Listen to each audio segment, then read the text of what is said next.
अतिथि सेवी महाराज रंतिदेव। महाराज संकृति के पुत्र महाराज रंतिदेव बड़े ही अतिथि सेवी थे। हम लोग यात्रा में थके भूखे प्यासे जब कोई घर देखकर वहाँ जाते हैं तो हमारे मन की क्या दशा होती है, यह तो यात्रा में जिसे कभी थक कर कहीं जाना पड़ा हो उसे पता है।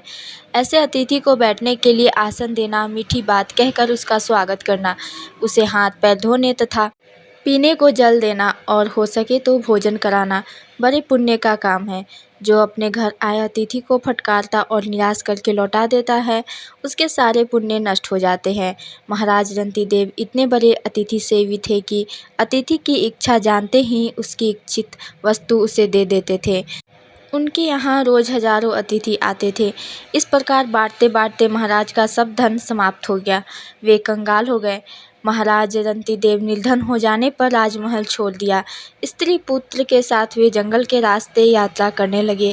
क्षत्रियों को भिक्षा नहीं मांगना चाहिए, इसलिए वन के कंदमूल फल आदि से वे अपना तथा स्त्री पुत्र का काम चलाते थे। बिना मांगे कोई कुछ दे देता तो उसे ले लेते थे। एक बार महाराज रंतिदेव चलते हुए ऐसे वन में पहुँचे जहाँ भोजन के योग्य कंदमूल फल तथा क्या पत्ते भी नहीं थे। उस वन में जल का नाम नहीं था। भूख से रानी और राजकुमार छटपटाने लगे। प्यास के मारे गला सूख गया। पूरे कई दिन तक उन लोगों को एक बूंद जल तक नहीं मिला। एक दिन महाराज रंतिदेव उस वन के बाहर पहुंच गए थे। पास की किसी बस्ती के एक मनुष्य ने उन्हें आदरपूर्वक घी मिला खीर, हलवा और शीतल जल लाकर दिया। महाराज रंतिदेव बड़े शांति से वह सब सामान लेकर भगवान को भोग लगाया। उतने दिनों के उपवास से मरने मरने को हो रहे महाराज के मन में उस समय भी यही दुख था कि जीवन में पहली बार आज किसी अतिथि को भोजन कराए बिना उन्हें भोजन करना पड़ेगा। उसी समय एक ब्राह्मण वहां आए। वे भूखे थे। उन्होंने भोजन मांगा। राजा रंतिदेव बड़े प्रसन्न हुए। उन्होंने बड़े आदर से ब्राह्मण को भोजन कराया।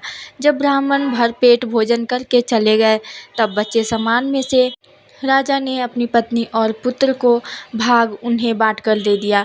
अपना भाग लेकर वे भोजन करने जा ही रहे थे कि एक भूखा शूद्र आ गया।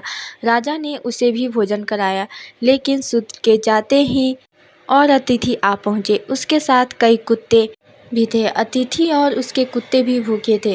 राजा ने सब भोजन अतिथि तथा उनके कुत्तों को आदरपूर्वक दे दिया। अब उनके पास थोड़ा सा पानी बच रहा था। राजा रंतिदेव के भाग्य में वह पानी भी नहीं था। प्यास के मारे उनके प्राण निकले जा रहे थे, किंतु जैसे ही वे पानी पीने चले, एक चांडाल यह पुकारता आ पहुँचा, महाराज मैं चांडाल हूँ, प्यास से मेरे प्राण जा रहे हैं, 2 घूंट जल मुझे देने की कृपा करें। महाराज रंतिदेव की आंखों में आंसू आ गए। उन्होंने भगवान से प्रार्थना की, प्रभु यदि मेरे इस जलदान का कुछ पुण्य हो तो उसका फल मैं यही चाहता हूँ कि संसार के दुखी प्राणियों का दुख दूर हो जाए।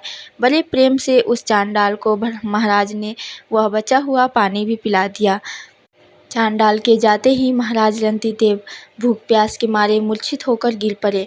लेकिन उसी समय वहां भगवान ब्रह्मा, विष्णु तथा भगवान शंकर और धर्मराज प्रकट हो गए। ये देवता ही ब्राह्मण, शूद्र, कुत्ते से घिरे अतिथि तथा चंडाल का बनकर रंतिदेव के पास आए थे।